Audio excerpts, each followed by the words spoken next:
Professor Luciani. Welcome to Muscat. Thank It's you. a pleasure to have you here, and I'm really thankful for your time. This is supposed to be a casual meeting. Feel free to interrupt me. My pleasure. Thank you. I would like to introduce you, if you allow me. Professor Luciani is known for his contribution to the Rentier estate, and he was head of Gulf Research in Geneva. He is a senior researcher to the Gulf Research in Qatar, is it? In Jeddah. In Jeddah. And you are also a member or working in the Science Politics, the School of Science Politics in Paris. Yes, the Sciences Po, which is the school, the Paris School of International Affairs. I teach there. Yes, and then your focus is in the Middle East and North Africa. You have done a lot of study and publication in the area of geopolitics, oil, and let's say a focus in the Gulf area, especially in Saudi Arabia. Anyway, welcome to Oman. Thank you. We are going to cover some of the points, hopefully today, in this casual interview. I have sat with you for, let's say, twice, and you were emphasizing in two main points. One of them is I see it a very valuable advice, is it's time for the Gulf country to reconsider or look into not depending on relying on the cheap labors, and introducing technology on some of the activities that can be done by the locals and giving them opportunity. The other important things which is coming from, let's say, non-Arab researcher, telling the Gulf countries that they should cooperate and have regional cooperation when it comes or it serves their initiative or the repetitive, let's say, trial on the economic diversification. There is, let's say, misunderstanding or not a clear understanding between economic diversification and financial diversification.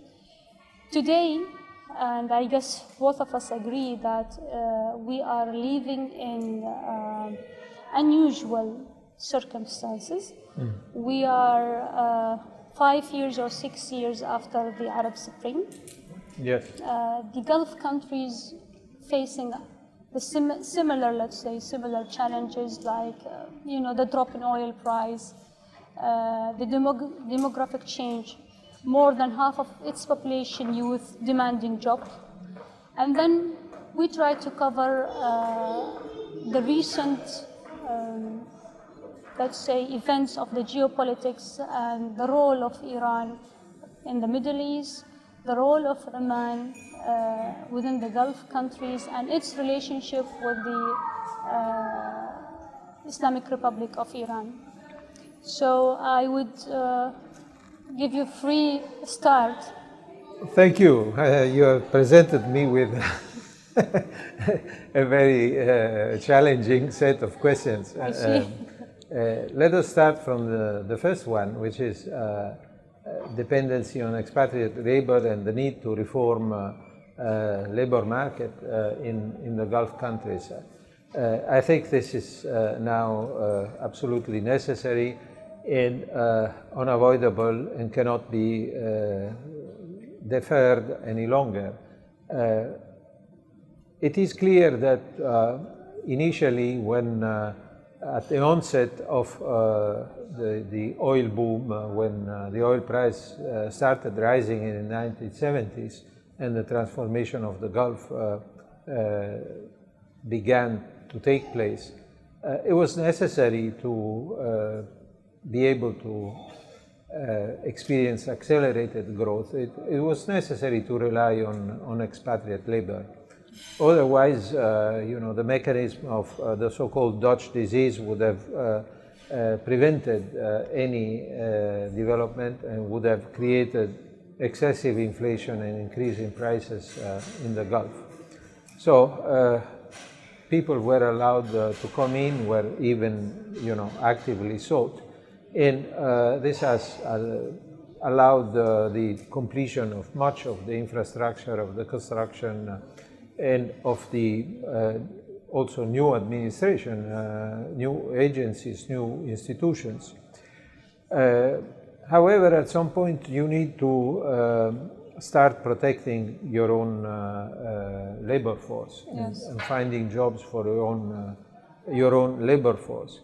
A situation in which there is basically almost no limit to reliance on expatriate labor, especially expatriate labor from countries where wages are very low, in especially countries in South Asia, for example, where wages are extremely low, and these people are willing to come to the Gulf and work for wages that are sufficient for them and to satisfy not only their needs, but the needs of the families that they have at home, but would not be sufficient to satisfy the needs and the living standard of nationals. And therefore, they create competition for nationals in all the workplaces.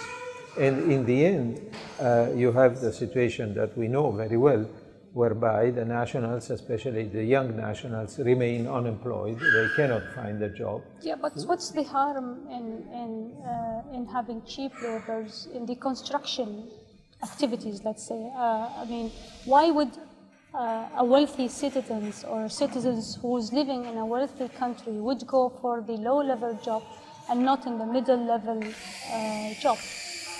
Well, because basically this distinction between low level and middle level, jobs are not necessarily what they are. Yeah. There are processes of change, and when the wages increase, companies are encouraged to introduce mechanization, to introduce machines, to introduce new technology. They increase the productivity of the workers in this way, which allows them to pay higher wages, but also changes the nature of the job itself. It's no longer a non-qualified job. It becomes a job where you need to have skills for operating the machines or the production process. So what we see is a constant improvement in the quality of jobs, of most jobs, with very few exceptions, which is due to the introduction of more advanced technology and improvement in productivity. If you maintain an abundant supply of labor at very low wages, the companies have no interest, no incentive to invest and improve the quality of jobs. So yes, it becomes a disincentive. And of course, this is not true everywhere. There remain jobs that many people would not like to perform. And we have this phenomenon in all countries, and this is always an opportunity for people from other countries to come and so offer. If I'm getting this right, you are saying that reduce the dependency on the cheap laborers, try to give those companies an incentives to introduce technologies in some activities, so those kind of jobs be and it should be attractive yes, exactly. to the locals. If through the through the use of machine you can substitute 10 unskilled positions with one skilled position, that position will be able to pay a much better wage. It will be a much more interesting position. And generally speaking, it will be able to attract the local, the national workforce. This is what needs to be done, and there are many positions that are today occupied or functions that are performed by unskilled expatriates, which could be performed by a reduced number of more skilled nationals.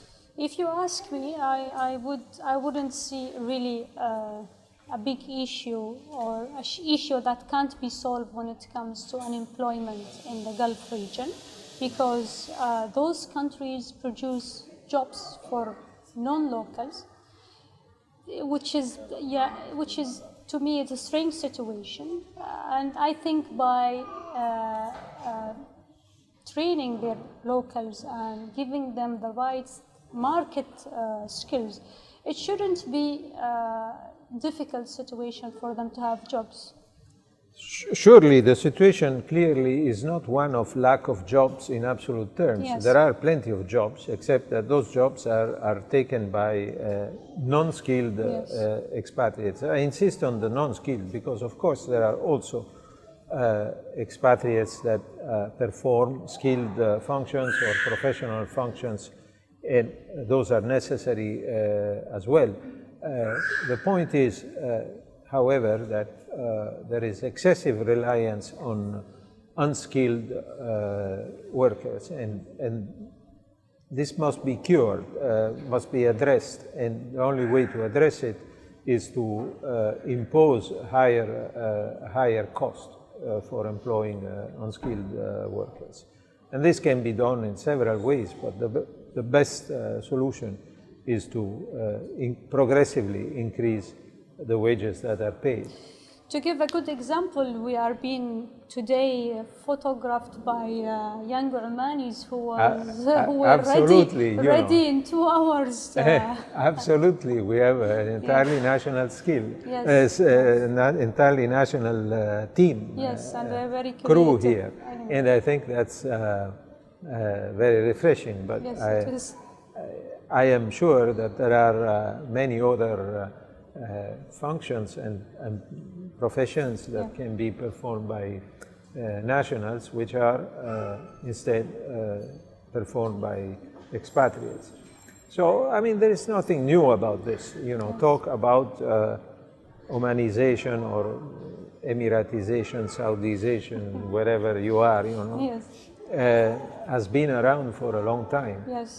Except that the matter has not been pursued, I believe, with sufficient determination.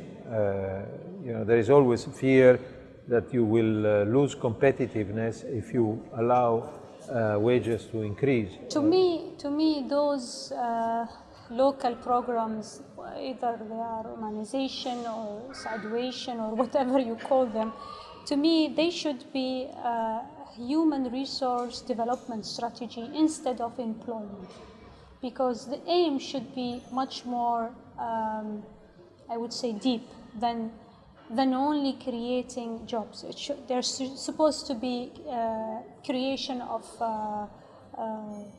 pool of talents for the country. It is not just a matter of putting percentage here and there and maybe trying to impose those percentage on foreign companies without actually, you know, qualifying those nationals with the right skills and to make them really competitive when it comes to those high-skilled jobs. That is perfectly correct. You need to engage in a process of training, of education and training, but, you know, I think that a lot of that has been done in all of the Gulf countries. In oil sector, in the banking sector, we have it. So they were good examples. I think there are multiple examples, and I think there have been multiple efforts, including to train the workforce for jobs in industry